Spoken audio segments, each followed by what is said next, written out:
আজ একটি খুশির সংবাদ। আমার নতুন কবুতরগুলো বাচ্চা ফুটে, দুটো বাচ্চা বেরিয়েছে ডিম ফুটে। যেহেতু দুটো বাচ্চা এখানে,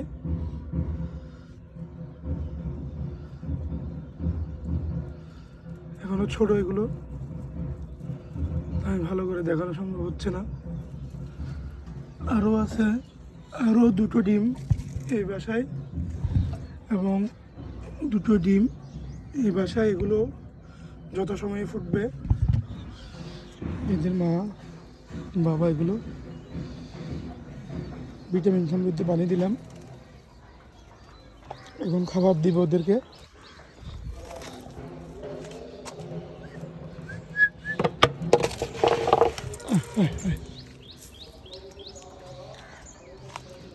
ধন্যবাদ, সবাই আশীর্বাদ করবেন একটু আমার কবুতরগুলোর জন্য।